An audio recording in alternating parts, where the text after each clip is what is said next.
Hey, it's Bree with So Not Crazy. We're gonna work on the wrap knot today. So I'm gonna show you two different variations of the wrap knot, and it's really exactly how it sounds. We're gonna wrap it, and this I think is pretty much mainly used with plant hangers, but of course, you know, it might come up in different projects. So this is just a good one to learn, and it's really easy. So the first one I'm going to show you is with an extra piece of string. So with this, just kind of imagine you have kind of a bunch of rope on here. You're going to make a plant hanger. I attach these with lark's head knots, and I will link to the video where I showed how to do those knots. But then you usually have a shorter piece of rope that you're going to be using for your wrap knot. So I like to make a little loop like this. So you want this piece sticking up a little bit because we're going to end up pulling on this one at the end to make it really tight. You want the wrap knots to be super tight. And then with the loop, you're just going to, I'm going to scoot this closer. With the loop that we made, and then this piece is going to be pretty long because we're going to be wrapping it, okay? You're going to lay it against the rope that you're going to be wrapping. So see, this is sticking up, and my loop is down here, and then you just start wrapping. And you want it to be tight. Now see, I have this one up here.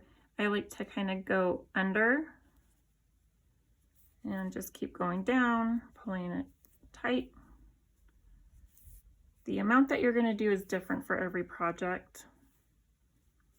And the top one is really just for design. The bottom one might matter more for holding a pot in. And then once you're done wrapping, you stick the end of the piece you were wrapping through that loop. You're going to put it down through the loop, and then hold that long piece, whoops, in these fingers as you pull up. Oh, that's super tight. So you want to keep it tight so it doesn't start coming out over here, and then see how that loop just went right up. So you're going to pull it until it tucks in, and then you can trim it here and trim it there. So now I'm going to take that off and show you the other way to do a wrap knot. It's kind of crazy how tight that knot can get.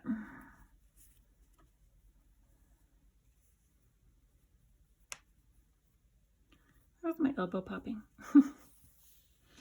Okay, so the other variation, I've noticed it done mostly at the bottom of a plant hanger. So you've done the whole design, the whole plant hanger. Now you get to the very bottom after you've made the basket that's going to hold the plant, and then you have to, this is where the wrap knot really matters, because if it's not done right, if it's too loose, if there's not enough wraps, then, you know, and that's maybe a heavy plant, then it could fall out, and we don't want that.